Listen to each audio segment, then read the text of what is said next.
여호와 샬롬 인사들 나누겠습니다. 오늘은 어버이 주일입니다.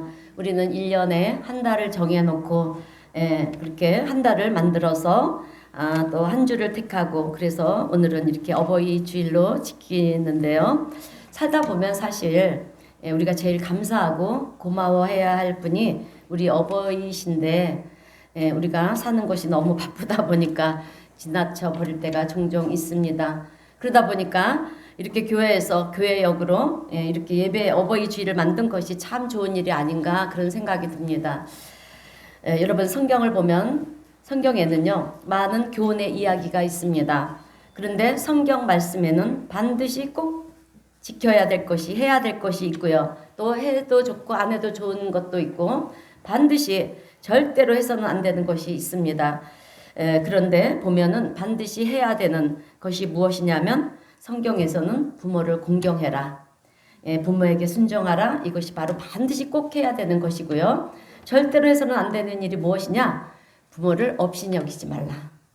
부모를 무시하지 말라. 이것이 절대로 해서는 안 되는 것입니다. 그래서 절대로 해서는 안 되는 것도 부모에 대한 것이고요. 또 반드시 해야 되는 것도 부모에 대한 것입니다. 관한 것입니다.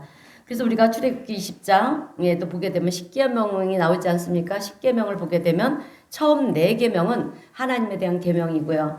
그 뒤에 5번째부터 10번째까지는 대인관계, 그러니까 사람과 사람과에 대한 관계, 그 중간에 하나님과 사람에 대한 그 중간에 계명이 무엇이냐? 5번째 계명으로 내 부모를 공경하라.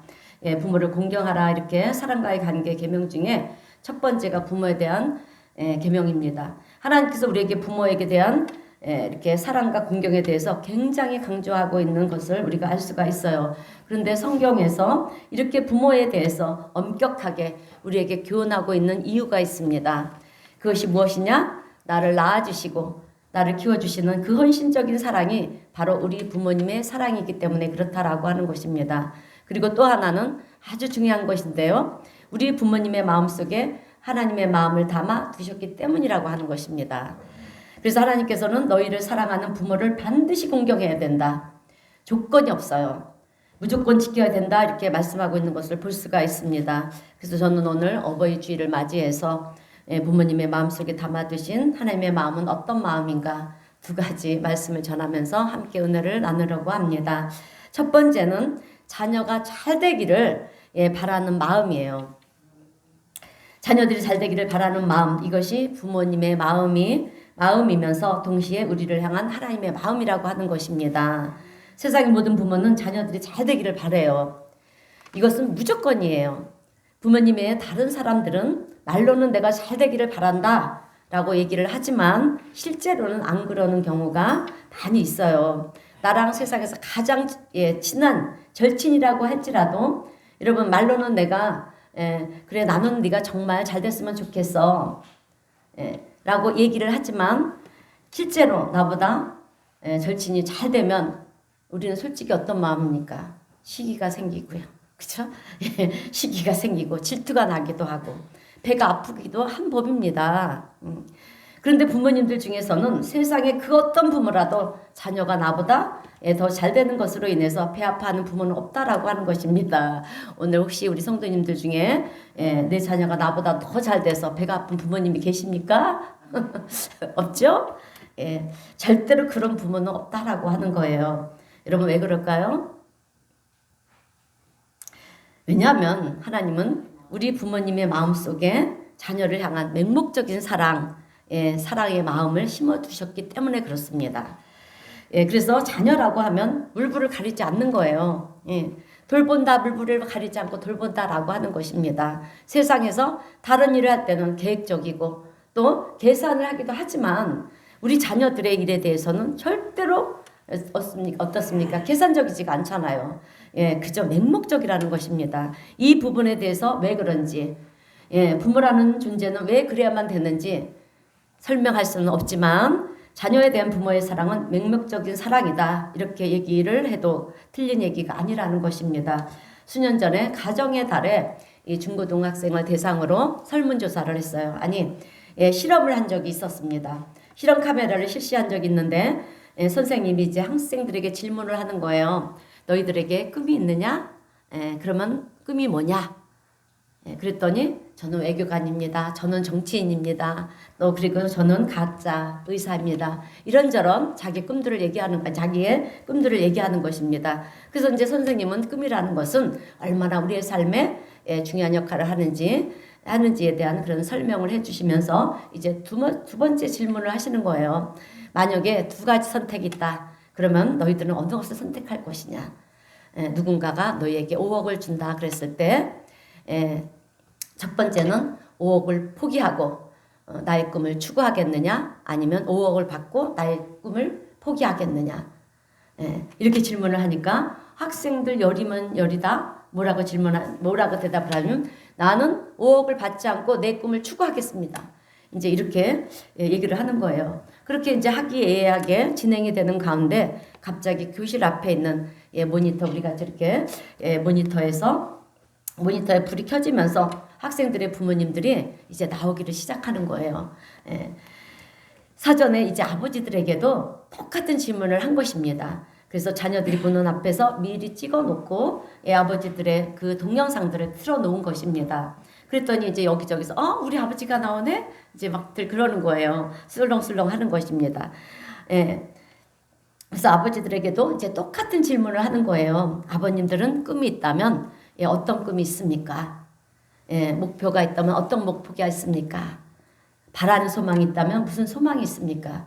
이렇게 질문을 하니까 아버님들이 하나같이 깊은 생각에 잠기는 거예요.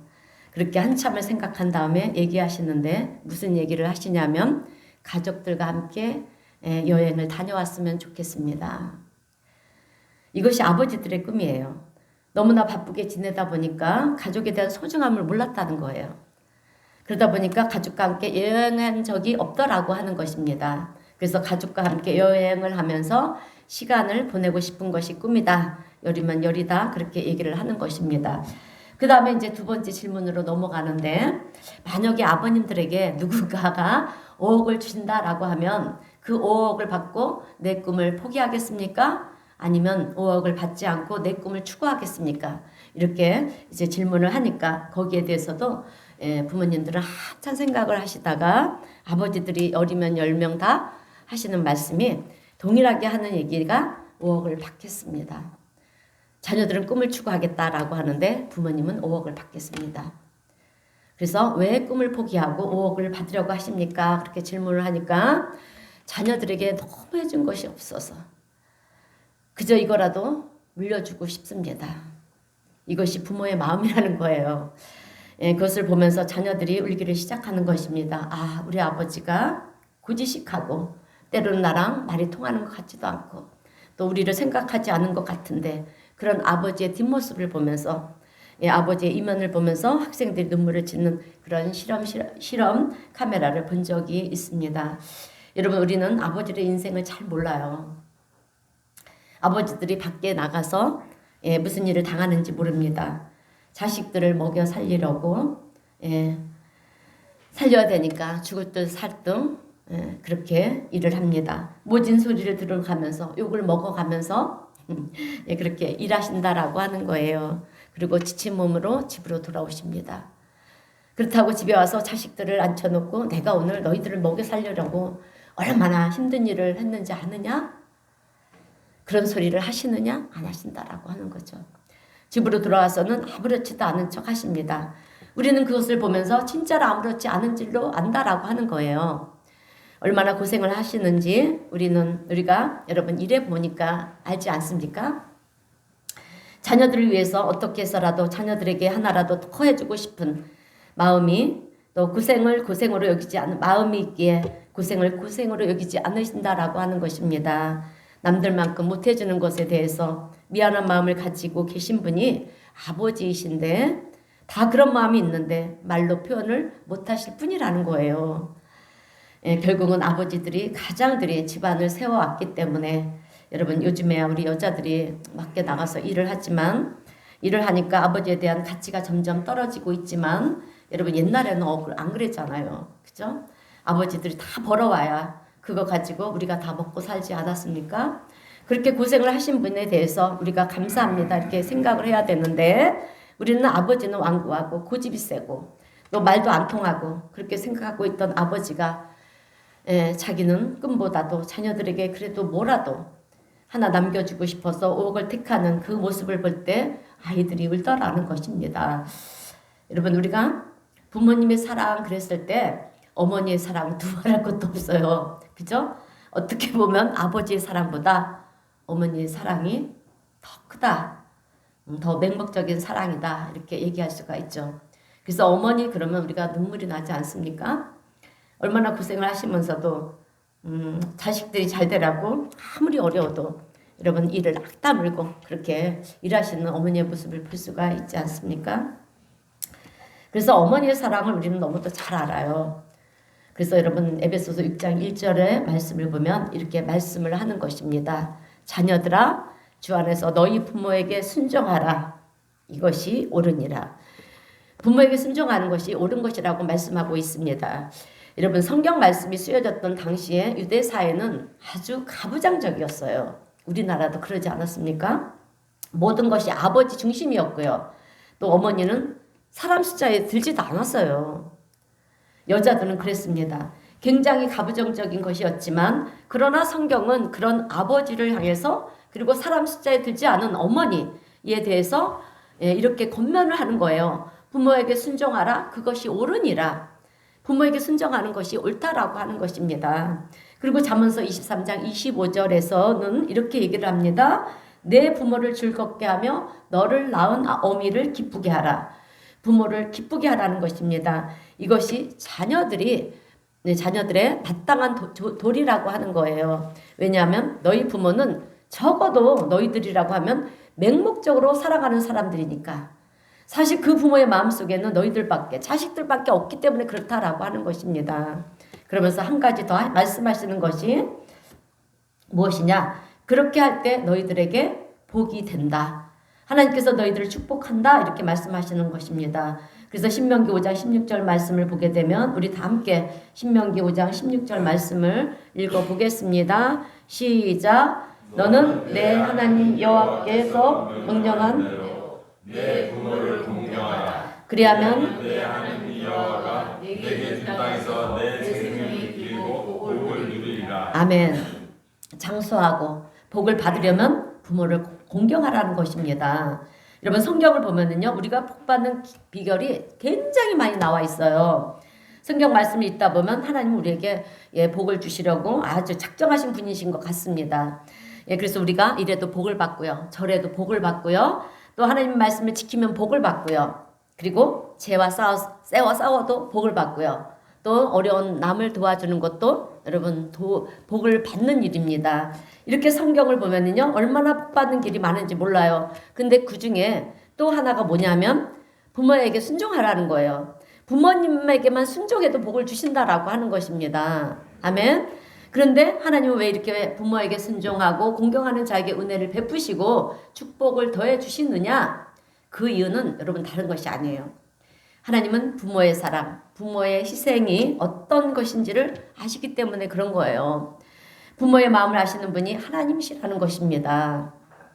그리고 그런 자녀들을 향한 맹목적인 사랑을 하나님이 귀히 여기신다라고 하는 거예요. 그래서 자녀들에게 너희 부모에게 잘해라. 토달지 말고 잘해라. 시비비비 가리지 말고 잘해라. 뭘 옳고 그름을 따지느냐. 네가 오늘까지 생존할 수 있는 것은, 이 자리까지 올 수 있었던 것은 부모님의 도움이 없이는 어떻게 너희들이 올 수가 있었느냐라고 하는 거예요. 그리고 한 걸음 더 나가서 말씀하시는 것이 무엇이냐면 이런 부모의 마음 속에 우리를 향한 하나님의 마음이 담겨져 있다라고 하는 것입니다. 그러니 하나님의 사랑을, 부모님의 사랑을 통해서 깨달으라는 거예요. 더 큰 사랑이라고 하는 것을 너희들은 깨달으라 이렇게 말씀하고 있는 것입니다. 그래서 이사야서 49장 15절 말씀을 보게 되면 여인이 어찌하여 그 젖먹는 자식을 잊겠으며 자기 태에서 난 아들을 긍휼히 여기지 않겠느냐. 그들은 혹시 잊을지라도 나는 너를 잊지 아니하리라. 사실 우리가 어머니 그러면 눈물이 나잖아요. 여러분, 하나님 그러면 여러분 눈물이 더 나야 되는 거예요. 하나님은 나와 상관없는 존재로 생각하시면 안 된다라고 하는 것입니다. 왜냐하면 나에게 가장 귀한 부모님을 주신 분이시기 때문에 그래요. 예, 그래서 하나님은 우리를 긍휼히 여기시고 잘되기를 원하시고 축복하시기를 원하시고 그것이 오늘 우리를 향한 하나님의 마음이라고 하는 것을 깨달아 하는 저와 우리 성도님들이 되시기를 주님의 이름으로 축원드립니다. 근데 목사님, 예, 하나님은 우리가 잘되기를 원하신다면 우리에게 축복하여 주셔서 우리가 잘되게 해주시고 또 돈도 많게 해주시고 그러면 되지 왜 이렇게 고생을 시키십니까? 여러분 궁금하시죠? 왜 대답이 없으세요? 안 궁금하십니까? 여러분 우리가 여기서 절대로 제대로 우리가 알아야 되는 것이 있어요. 그것은 우리가 정말 잘 된다는 것이 뭔지를 생각하셔야 됩니다. 여러분 우리가 잘 된다는 것이 무엇입니까? 세상적으로 성공하는 것입니까? 남들보다 더 많이 갖는 것이 여러분 잘 되는 것입니까?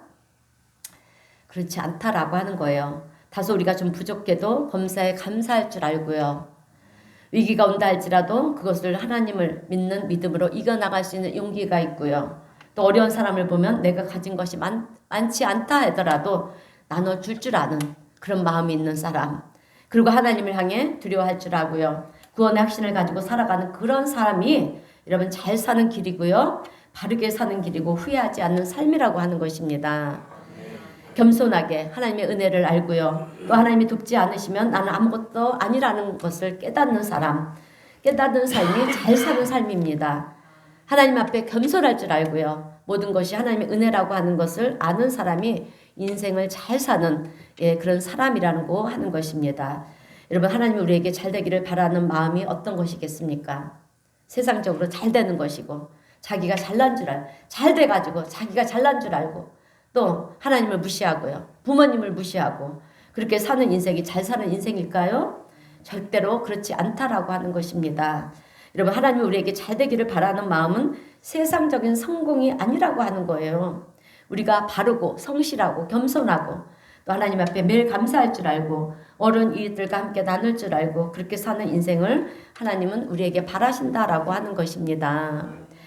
예. 오늘 우리 성도님들은 하나님의 은혜 안에서 하나님의 기쁨이 되는 그런 삶을 살아갈 수 있는 우리 성도님 되시기를 주님의 이름으로 축원드립니다. 자, 두 번째로 하나님은 우리의 마음에 부모님의 마음에 어떤 마음을 담아 두셨는가? 예, 삶이 평안하기를 원하는 마음을 담아 주셨다라고 하는 것입니다. 자, 자녀들의 삶이 평안하기를 원하시는 것이 여러분 부모님들의 마음이잖아요. 대부분의 부모님께 자녀들에게 원하시는 것이 무엇입니까? 라고 물어보면 대체적으로 하는 얘기가 무엇입니까? 여러분들에게 질문한다면 여러분들은 어떻게 대답을 하시겠습니까? 그죠? 아무 근심 걱정 없이 우리 자녀들이 건강하고 평안하게 행복했으면 좋겠습니다. 여러분 이것이 부모의 바람이지 않습니까? 예, 큰 욕심이 없다라고 하는 거죠. 부모님들은 자녀들에게 어떤 문제가 생기면은요 자녀들보다 더 그 문제로 인해 마음 아파하신다라고 하는 거예요. 그래서 할 수만 있으면 나를 희생해서라도 어떻습니까? 자녀들을 보호하고 싶어하는 마음이 부모들의 마음이지 않습니까? 세상의 모든 부모님들은 자녀들을 위협하는 그 어떤 것이 있다라고 그러면 내가 막아낼 힘이 있든지 없든지 최선을 다해서 막아내려고 한다라고 하는 것입니다. 얼마 전에 우리가 연휴가 길지 않았습니까? 그런데 우리 지금 오늘 박소연 집사님이 오셨는데 박소연 집사님 대해서 얘기를 하려고 그래요. 그 연휴 동안 잠을 제대로 못 자고요. 얼마나 그 휴게소에 사람들이 많이 왔는지 정말 하루에 밥 한 끼도 못 먹고 그렇게 일을 했다고 합니다. 그래서 이제 3일 그렇게 연휴를 보내면서 자녀는요, 그만 너무 피곤해서 쓰러졌어요. 그래서 이제 부탁을 하더라고요.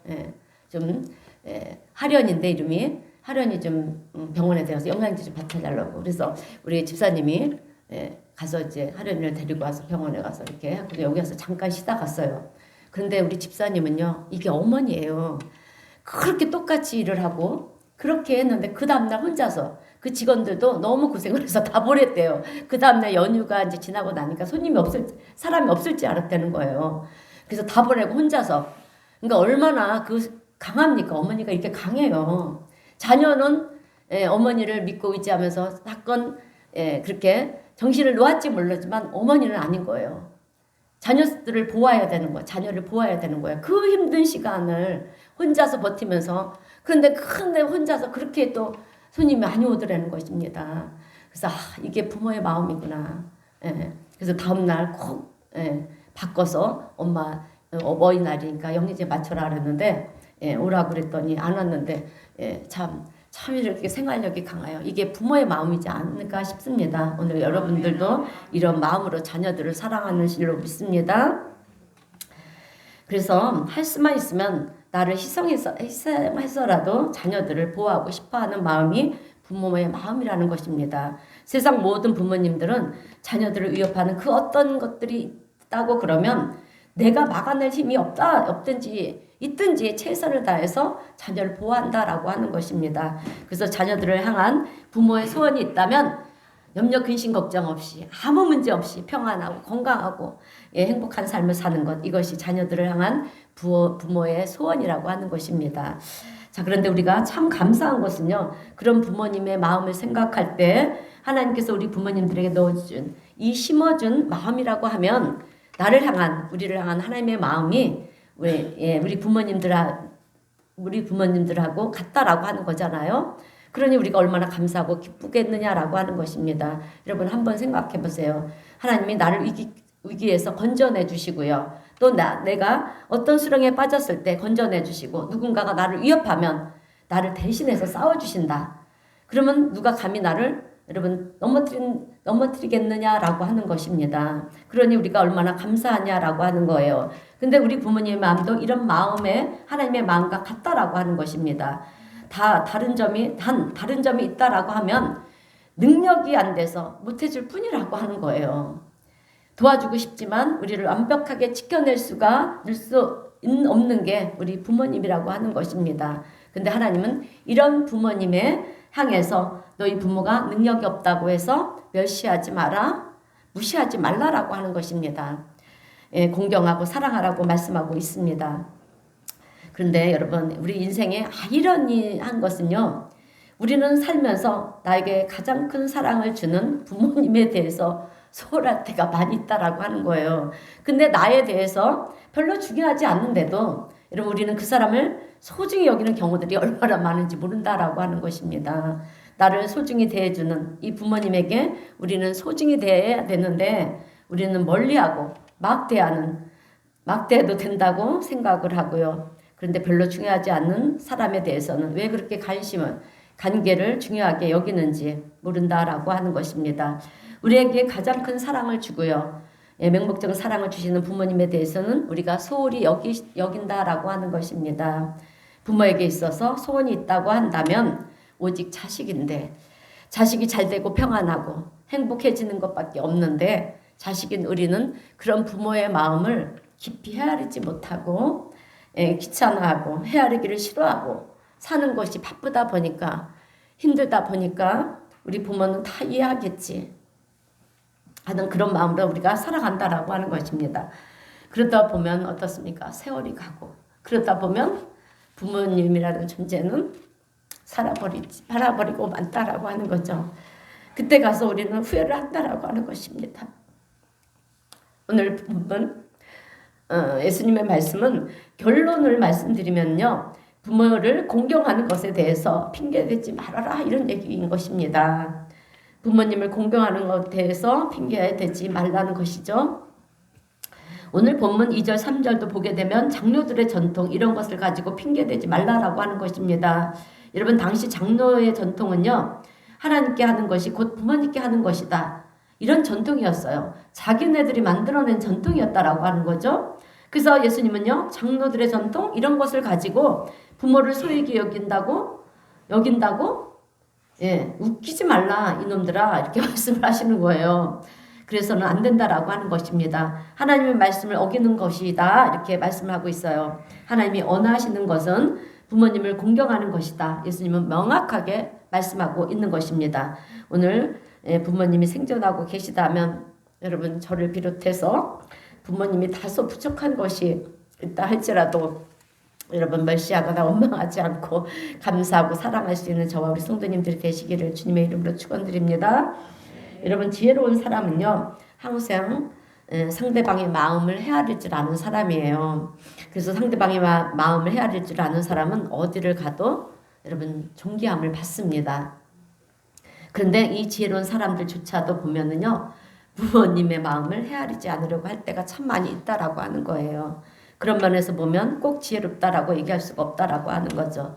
요즘 세상은 점점 부모와 자식 사이에 간격이 넓어지고 있습니다. 그래서 통계를 했다고 합니다. 한국보건사회연구원에서 조사를 했는데요. 1700가구를 대상으로 조사를 했어요. 조사한 제목이 무엇이냐면 부모 부양의 책임은 자식에게 있다. 우리 성도님들 어떻게 생각하십니까? 부모 부양 자식에게 책임이 있다고 생각하십니까?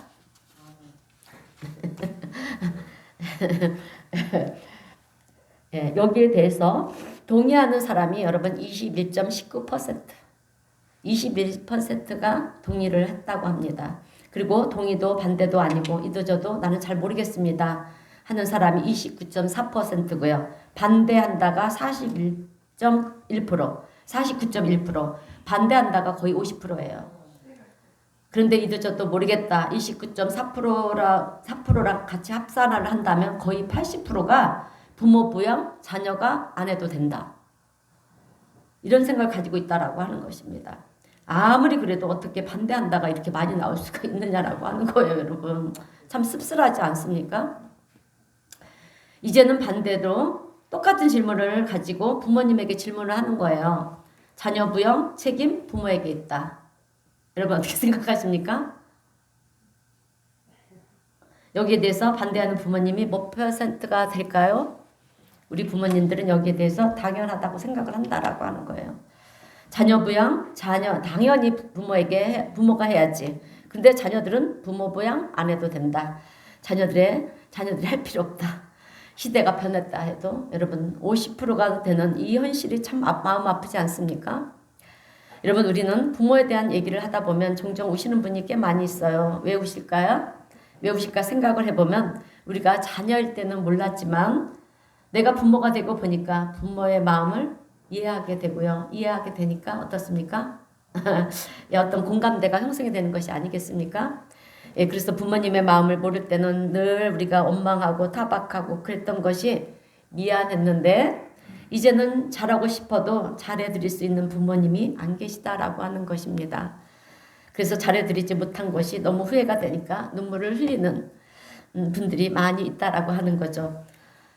그래서 여러분 부모님에 대한 사랑과 공경은요 옳은 것입니다. 주님의 뜻인 거예요. 그런데 다 그런 것은 아니지만 부모님에 대해서 어떤 안 좋은 기억이 있어서 사는 사람들이 기억을 가지고 사는 사람이 의외로 많이 있다라고 하는 거예요. 그래서 때로는 부모님을 원망하는 사람들도 있습니다. 나한테 잘해준 적이 없다라고 하는 거죠. 그러려면 낳지나 말지. 왜 나를 낳았느냐. 이렇게까지 불평하고 원망하는 그런 사람들도 없잖아 있습니다. 근데 이것은 여러분 잘못된 표현이에요. 잘못된 생각입니다. 비록 우리가 살다 보면 좀 이해가 안 돼서 섭섭한 부분이 있을지는 몰라도 그렇다고 해서 부모님을 향해서 원망하는 일은 잘못된 일이라고 하는 거예요. 여러분 성경에는 부모님을 공경하는 것에 대해서 매우 강조하게 중요하게 우리에게 가르쳐주고 있어요. 근데 잘하는 부모에게만 공경하라? 이렇게 말씀하지는 않으셨다라고 하는 것입니다. 어떤 부모이든 어떤 모든 부모들은 존경함을 받고요. 존중함을 받고 또 섬김을 받고 감사를 받아야 될 존재라고 하는 것입니다. 그래서 성경에서는 부모에 대해서 잘못하는 사람에게는 엄격한 징계를 내려야 된다, 가해야 된다 이렇게 말씀을 하고 있어요. 레위기 20장 9절 말씀을 우리 다 함께 읽어보겠습니다. 레위기 9장 20장 9절입니다. 시작. 만일 누구든지 자기의 아버지나 어머니를 저주하는 자는 반드시 죽일 자니 그가 자기의 아버지나 어머니를 저주하였은즉 그의 피가 자기에게로 돌아가리라. 아멘. 결국 부모님을 원망하고 불평하면 경홀히 여기면요 그 저주가 내게로 돌아온다라고 하는 거예요. 또 신명기 27장 16절 말씀도 보게 되면 그의 부모를 경홀히 여기는 자는 저주를 받을 것이니라. 그리고 오늘 본문 마태복음 15장 4절 말씀도 보게 되면 하나님이 이르셨으되 내 부모를 공경하라 하시고 또 아버지나 어머니를 비방하는 자는 반드시 죽임을 당하리라. 예, 비방조차도 하지 말라라고 하는 거예요. 이렇게 아주 철저하게 부모를 업신여기고 경홀히 여기는 자에 대해서는 징계를 가해야 된다. 이렇게 성경은 얘기하고 있습니다. 반면에 부모에게 잘하는 사람에게는 성경은 또 이렇게 말씀하고 있어요. 하나님의 놀라운 축복, 약속의 축복을 주시겠다라고 하는 거예요. 출애굽기 20장 12절 내 부모를 공경해라. 그리하면 내 하나님 여호와가 내게 준 땅에서 내 생명이 길리라. 예, 10계명의 말씀이죠. 그러니까 장수의 축복을 주시겠다라고 하는 거예요. 여러분 우리는 건강하게 오래 살려고 장수의 복을 누리려고 어떻게 합니까? 몸에 좋은 것들은 몸에 좋은 약이라면 다 많이 먹지 않습니까? 좋은 것은 많이 먹고 또 운동도 해요. 물론 중요합니다. 여러분 우리의 생명이 정해져 있는 기간이라고 하는 것은요. 하나님께서 우리에게 정해 주신 만큼 여러분 우리는 이 땅에서 살아가는 거예요. 예, 살게 되어 있는 것입니다. 그래서 우리가 살면서 부모님을 공경할 때 이 땅에서 우리는 장수의 복을 누리게 된다라고 하는 거예요. 그래서 에베소서 6장 1절에서 3절 말씀도 보게 되면 우리 에베소서 6장 1절에서 3절 말씀 읽겠습니다. 시작. 자녀들아 주 안에서 너희 부모에게 순종하라. 이것이 옳으니라. 내 아버지와 어머니를 공경하라. 이것은 약속 있는 첫 계명이니 이로써 내가 잘되고 땅에서 장수하리라. 아멘. 이처럼 장수할 뿐만 아니라 그 앞에 뭐라고 그러십니까? 이로써 내가 잘된다. 예, 잘된다는 거예요. 그러니까 이 땅에서 우리가 축복받고 사는 비결은 우리가 잘되고 장수하는 비결은요. 부모님을 공경하라라고 하는 거예요. 예, 그러면 왜 성경에서는 이렇게 부모를 공경하라고 강조를 하고 있을까요? 여러분 그것은 부모를 공경하는 것이 옳은 일이기 때문에 그렇습니다. 예, 그리고 더 나가서 그것이 하나님을 기뻐하시는 일이기 때문에 너희는 부모를 공경해야 된다. 삶의 배경이 어떠하든지 상관없이 부모를 공경하라. 그것이 하나님이 기뻐하시는 일이다. 이렇게 성경은 말씀하고 있습니다. 근데 그럼에도 불구하고 문제는 무엇이냐? 여러분 우리의 문제가 무엇일까요? 우리가 부모님을 대할 때 우리의 모습은 그렇지 못하다라고 하는 거죠. 부모님을 공경해야 되는 것이 옳은 줄은 알지만 때로는 뜻하지 않게 부모님에게 상처를 줄 때가 많이 있다라고 하는 거예요. 말로 상처를 주고 행동으로 상처를 주고 우리가 가장 귀하게 여겨야 될 부모님에게 큰 아픔을 주고 상처를 주고 사는 것이 오늘 우리들의 모습이라고 하는 것입니다. 그러면 우리가 어떻게 합니까? 예, 그렇게 하고 나면 여러분 그렇게 상처를 주고 아픔을 주고 나면 우리가 어떻게 합니까? 후회를 하세요? 후회를 하지 않습니까? 그래서 다음에 만나면 죄송하다 그래야지. 하지만 다음에 만나게 되면 죄송합니다가 나오는 것이 아니라 또 투정이 나오고요. 불평이 나오고 뭔가 내 마음속에 있는 의도하지 않은 그런 얘기들 그러지 말아야지 하는 그런 것들이 이상하게 부모님 앞에 가면 응석을 부리고 싶어서 그러는 것인지는 모르지만 그냥 여러 가지 얘기들이 우리의 입술에서 쏟아져 나오고 있다라고 하는 것입니다. 여러분 우리는 살아온 삶의 배경이 어떠하든지 여러분 부모를 사랑하고 부모님을 공경해야 됩니다. 왜? 그것이 옳은 일이고요. 하나님의 기뻐하시는 일이기 때문에 그렇다라고 하는 것입니다. 오늘 저를 비롯해서 아직 생존하고 계시는 부모님이 계신 우리 성도님들은 부모님을 향해서 감사합니다. 고맙습니다. 사랑합니다. 그런 마음으로요. 부모님을 대할 수 있는 지혜로운 저와 우리 성도님들 되시기를 바랍니다. 그리고 부모님을 공경하고 또 부모님을 기쁘시게 해드림으로 인해서 하나님의 약속의 축복 여러분 무엇입니까? 하나님께서 약속하신 축복이 무엇입니까? 네, 아멘. 이 땅에서 잘되고 장수의 복을 누리며 살아갈 수 있는 우리 성도님 모두가 되시기를 주님의 이름으로 축원드립니다. 네, 기도하겠습니다.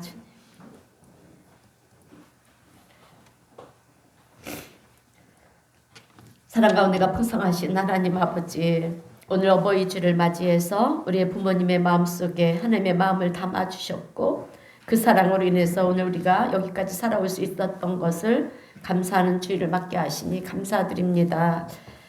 그러나 주님, 지난 세월 속에 우리가 때로는 부모님을 향해서 감사하기보다는 원망하고 불평하며 말로나 행동으로 상처를 주었던 것이 한두 번이 아니었음을 고백합니다.